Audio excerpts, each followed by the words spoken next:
Ang nakaraan sa Caradox. Ay, nagmamax ako ng maglo-load ako ng 80,000. 80,000? Isang game lang yan, ma'am. Tataya ka ng 70,000 for a game? Diyos ko, Lord. So ito ngayon, every time you open your cellphone, nandyan yung temptasyon. Nandyan. Andyan, exactly, ma'am. Andyan yung nakikita ko, mas marami.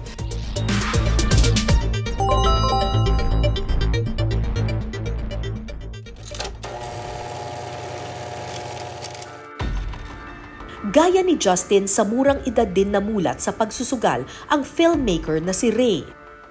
Ang lola ko before nung matanda na siya, every day yan. May session siya sa mga amiga niya. Naglalaro sila ng cards.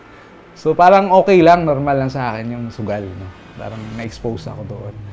Pero may mga usap-usapan na sa family kasi kami ng gamblers. Kwento niya, mas nauna pa raw siyang nakapasok sa sabungan kaysa sa eskwelahan. Bumalik yung yung pakiramdam na yun ng bata ako. Nung una akong pumasok. Actually, napaka-vivid ng memory ko when it comes to that. That's why na siguro tumatak siya sa isip ko. No? Tumatak sa akin yun, yung exposure sa sugal na gano'n. Ang inakala niya noong mga simpleng larong pambata, uri na pala ng pagsusugal. Taong 2008 nang mahumaling si Ray sa online sugal. Yung 500 ko that night, naipanalo ko siya ng mga 15 to 18,000 yata. Parang gano'n, no? Sa isang gabi. Siguro 2 hours lang. Wala, laro-laro lang. Beginner's luck. So, sabi ko, bakit hindi kaya pwede ko kayang gawing hanap buhay kong sugal? Diba? Ito lang, specific time lang. Ito lang yung pera pag nanalo ako. No? Gusto kong isistema na, gawin ko na hanap buhay ang pagsusugal.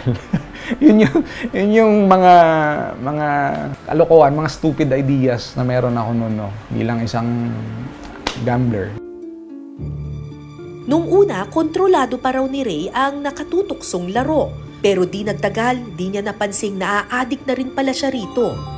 Malaki na, malaki. Hanggang sa yung pera ko, yung pera na para sa pamilya ko, na nakukuha ko na. Until such time, na after ilang years na, nagkakaroon na ako ng maraming utang, diba? Nagsasangla na ako, nagnanakaw na ako. Kasi I was so addicted sa pagsusugal na kailangan ko magsugal everyday. Hindi na yung panalo yung hinahabol ko. Dumating na ako dun sa time na tinahabol ko na yung talo ko. Diba? Chasing losses na ako. Naimasmasan ako kasi mga ilang araw, mga 3 to 4 days na yata ako na walang tulog, hindi ko makain, kakape o sila ako para lang sugal ako. Naubos yung oras ko. Ganun na ka-insane. Aminado si Ray na malaki ang problemang naidulot ng kanyang online gambling addiction sa kanyang pamilya. That's why ang misis ko namumblema lagi to make ends meet. Ako wala akong pakialam eh.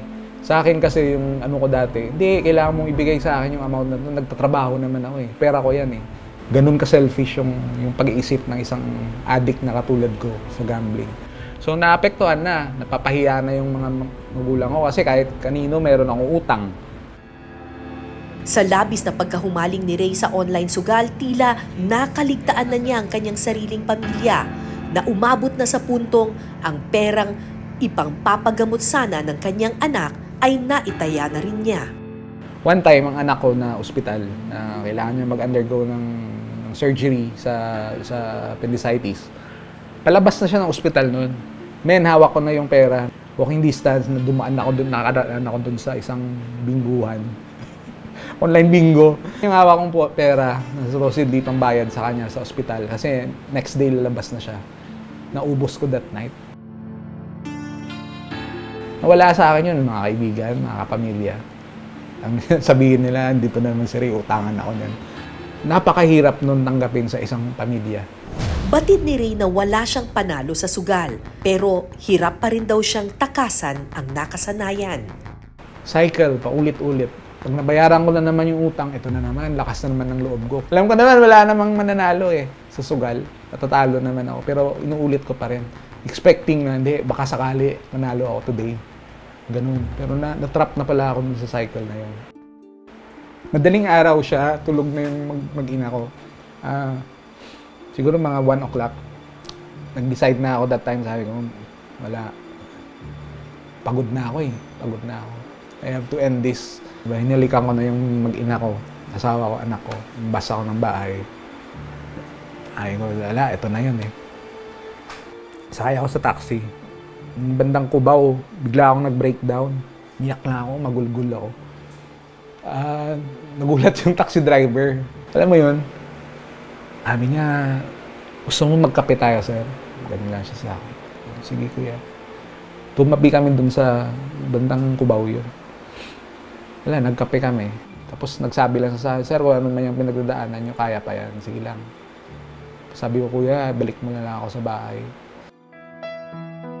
Dito na siya nagdesisyon na voluntaryong ipasok ang sarili sa isang rehabilitation center. Yun yung way ng Panginoon ko na ibalik sa akin yung pagkatao ko eh, yung humanity ko, di ba? Yung kailangan kong maging humble ulit. Kailangan kong basagin kung ano yung dati kong alam na akala ko kaya ko lahat. Hindi. Wala akong kakayanan. That's why nasa recovery ako ngayon. Kasi hindi ko kaya yung addiction ko eh. So mas attitude of gratitude yun siguro. Gratitude. Grateful lang ako lagi. Tamang disiplina rin ang inilalaan ni Ray bawat araw para hindi bumalik sa adiksyon. Mga support groups. Everyday kailangan ko mag-attend ng meetings. May meetings kami online or face-to-face. Importante yun. Kailangan yun everyday just to remind myself na, oy Ray, addict ka. Hindi ka pwedeng, marami kang bagay na hindi pwedeng gawin sa ngayon. At kahit pa man natapos na ni Ray ang programa sa Rehabilitation Center, hanggang ngayon bumibisita pa rin siya sa itinuring niyang pangalawang tahanan. Kailangan turuan ulit yung sarili ko para mas makilala ko at may balik ko or mag-create ako ng bagong ako. Diba? Sa datos ng PAGCOR, nakapagtala sila ng 4.8 billion pesos na gross gaming revenues o GGR mula sa mga online gaming sites noong 2022, habang umabot naman sa 32.78 billion pesos ang kabuuang kinita ng gobyerno mula sa online gaming operators noong 2023. Patunay raw ito na malaki ang potensyal na mahubog ang local gaming landscape sa Pilipinas at makatulong din sa mga benepisyaryo ng PAGCOR. Pero ayon sa anthropologist na si Professor Nestor Castro, kasabay ng pagtaas ng kita ng gobyerno ay ang patuloy na pagkalulong ng maraming Pilipino rito. Ang sinasabing positive side ng gobyerno ay meron naman kinikita rin ng gobyerno. Tapos hindi namin maipasara, so might as well i-regulate. Yan ang pananaw ng gobyerno. Pero ang tanong doon, bakit hindi masara, hindi ma-regulate? Ano? Para naman sa mga tao, actually maraming sugalero. Dagdag pa niya, kung dati mga nasa tamang edad lamang ang nakapagsusugal dahil hindi pinapayagan ng mga magulang ang mga bata na tumaya, nakababahalang mas madali na ngayon ang access sa sugal maging ng mga menor de edad dahil online na ito.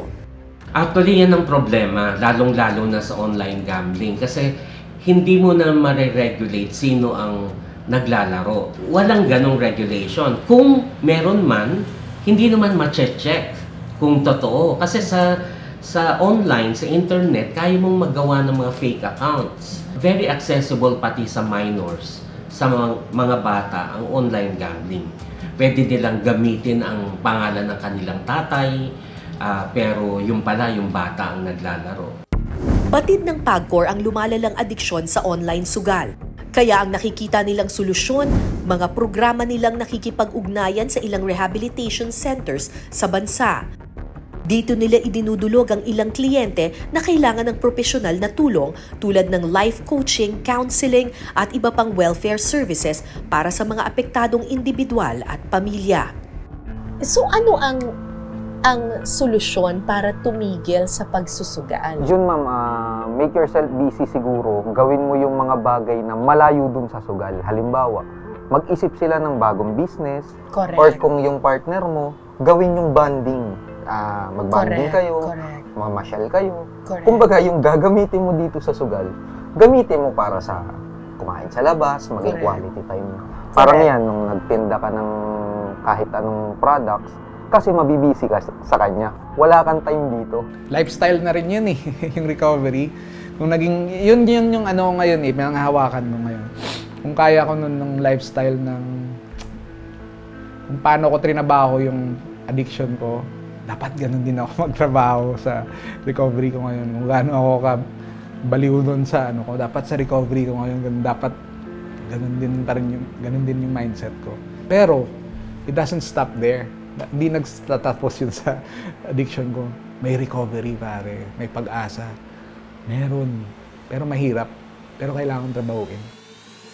Si Ray patuloy pa rin sa pagre-recover habang inilalaan ang oras sa paggawa ng sining sa pamamagitan ng pagdidisenyo ng inspirational shirts at pagpipinta. Bahagi ng kinikita ni Ray, inilalaan niya sa mga nasa rehabilitation center. Habang si Justin naman, inilapit namin sa isang psychologist para tugunan ang kanyang pinagdaraanan. Walang nananalo sa sugal. Kung kayo mismo o ang mahal ninyo sa buhay ay nasa ganitong kondisyon, huwag mag-atubiling humingi ng tulong.